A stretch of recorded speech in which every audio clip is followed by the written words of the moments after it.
The courtroom smelled faintly of old books and polished wood, a place where truth could either be freed or buried.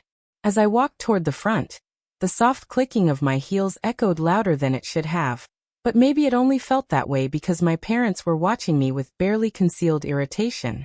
Their eyes rolled the moment I stepped inside, as if my presence alone was an inconvenience, an embarrassment, something unworthy of their attention.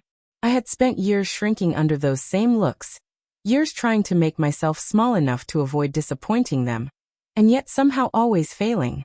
But this time, when our eyes met, there was something new in mine, something they weren't used to seeing. It was resolve. The judge entered, and for a moment the room shifted its attention, except for my parents, who continued whispering to each other. I remembered being a child, waking up early, studying late, doing everything to earn the approval they so freely gave my younger brother.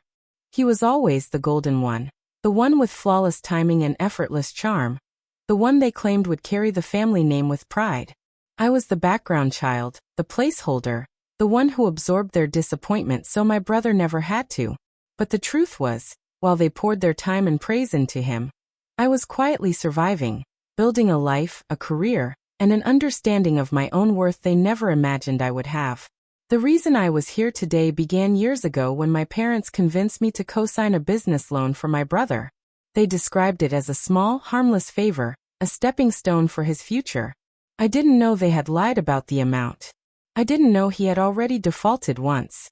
And when everything collapsed, they disappeared, leaving me to face the consequences.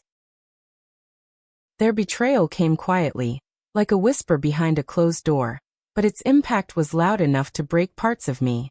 I spent months unraveling the mess they created, losing money, losing trust, losing sleep, but eventually gaining something much more important: the strength to take a stand. When the judge called my case, my parents straightened, expecting me to defend them, like I always had. They thought I would come to shield them from legal consequences, to smooth things over like the obedient daughter they had shaped me into. But the file in my hand told another story. I laid everything before the judge. The proof, the dates, the forged signatures they assumed I'd never uncover, the financial fallout that had nearly destroyed me. My parents stared, confused at first, then offended, as if I had betrayed them instead of exposing the truth they'd buried for so long. The judge examined the evidence with growing surprise. His expression moved from curiosity to disbelief, and finally to something firm and defined. When he looked up, the weight of his gaze landed squarely on my parents. The room felt colder as he spoke of responsibility, accountability, and the consequences of exploiting someone's trust, especially their own child's. My parents fidgeted, their confidence slipping, their practiced superiority dissolving in real time. For the first time in my life, I watched them struggle to defend themselves, and for the first time, I didn't step in to help. A strange calm settled inside me. Not triumph, not revenge, but release.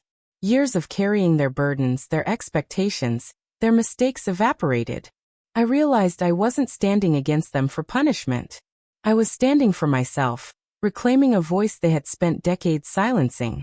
The judge eventually delivered his ruling, one that protected me and held them accountable. The shock on their faces would have once broken me. Now it only confirmed how necessary this moment truly was. When I walked out of that courtroom, the sun felt brighter than it should have. I wasn't angry anymore. I wasn't afraid. I wasn't that small, uncertain girl trying to earn love that was always conditional. I was a woman who had finally stepped into her own life, carrying lessons born from pain but strengthened by courage. And perhaps the most powerful part was understanding that I didn't need their approval anymore. The distance between us now wasn't a loss, it was freedom. As the courthouse doors closed behind me, I felt something lift from my shoulders. A new chapter began right there on the steps outside, one shaped not by their expectations, but by my own choices. And maybe, someday, they would realize what they had lost. Not a daughter who obeyed, but a daughter who finally learned to value herself. That was the moment everything changed, not just legally, but emotionally, spiritually, completely. And that was the moment I finally felt whole.